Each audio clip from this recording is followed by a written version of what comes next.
Vaksin untuk lansia baru tercapai 44% dari target 21 juta penduduk lansia, sedangkan saat ini pemerintah memberikan vaksin booster untuk lansia yang diprioritaskan. Apakah pemberian vaksin penguat untuk lansia ini tepat? Sudah bersama kami Pak Diki Budiman, epidemiolog dari Griffith University Australia. Selamat siang waktu Indonesia, Pak Diki.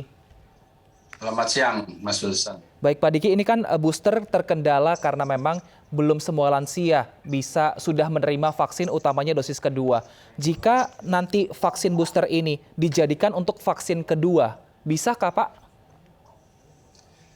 Pertama ya, kita tetap harus melihat bahwa prioritas itu di pemberian vaksin dosis 2. Ya. Artinya kejaran atau target untuk mencapai yang disebut dengan vaksinasi penuh itu masih mengejar yang 2 dosis. Dan ini kan disampaikan oleh pemerintah 60% syarat untuk baru mulai boleh booster untuk lansia atau nanti kelompok yang berisiko.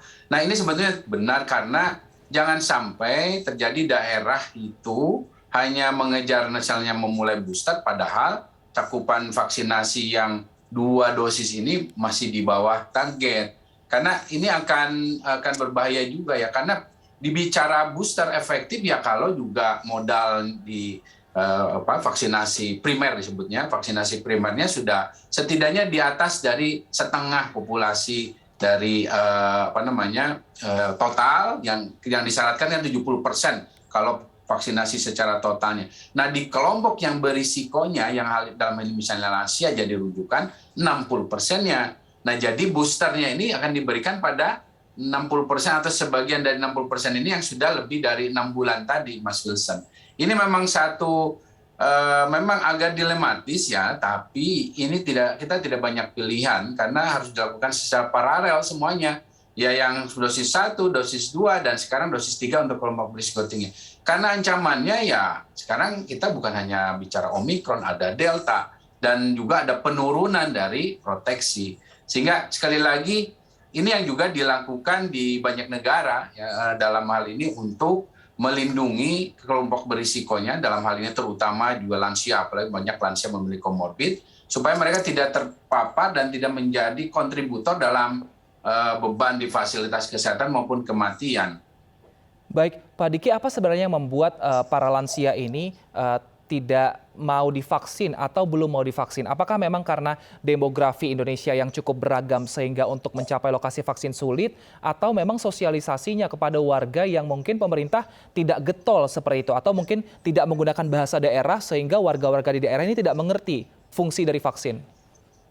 Ya, keadaannya sebagian dari lansia yang belum atau tidak mau untuk divaksin, tentu ini memerlukan sebetulnya harus ada semacam ya kalau di dalam istilah akademis need assessment ya, untuk mengetahui apa sebetulnya yang mereka khawatirkan, apa sebetulnya yang mereka tidak percayai, atau apa yang sebetulnya mereka ingin ketahui. Nah, ini yang tadi sampaikan Mas Wilson ya, bisa banyak sekali potensinya. Nah, dan ini tentu juga ditambah dengan misalnya bicara geografis atau kendala bahwa dia mungkin hidup sendiri, atau dia tidak ada yang mengantar, atau dia ini misalnya hanya bisanya itu dia pada hari-hari tertentu karena mungkin punya aktivitas lain, atau masalah bahasa. Jadi ada begitu banyak kemungkinan yang bisa menjadi penyebabnya, sehingga ini tidak bisa digeneralisasi solusinya. Solusinya bisa akan sangat kontekstual, akan sangat juga sesuai dengan kondisi masing-masing daerah. Dan apalagi kalau bicara masalah literasi vaksin, ini bukan hanya bicara masalah bahasa, tapi juga bicara masalah siapa yang menyampaikannya, siapa yang mereka percayai. Kalau di daerah ya dulu saya jadi dokter di puskesmas, ya biasanya lebih percaya ke dokter puskesmas. Nah, hal-hal seperti ini yang harus dipertimbangkan. Baik, tapi seberapa efektif vaksin booster ini bisa meningkatkan antibodi sampai berapa persen, Pak Diki? Ya, secara umum ini meningkatkan bahkan dari mulai paling rendah itu 20-an kali sampai 30 kali ya rata-rata. Paling tinggi di 80 atau 70. Nah, ini tentu jangankan yang 70-80, yang 20 kalian saja atau 30 kali saja dari yang saat ini kemudian meningkat, itu sudah sangat bermanfaat dalam artian untuk melindungi dari potensi paparan. Dan ingat, bicara booster ini juga sebetulnya bukan berarti dosis 1, dosis 2 itu tidak bermanfaat atau hilang sekali, tidak seperti itu. Tapi dosis ketiga ini sifatnya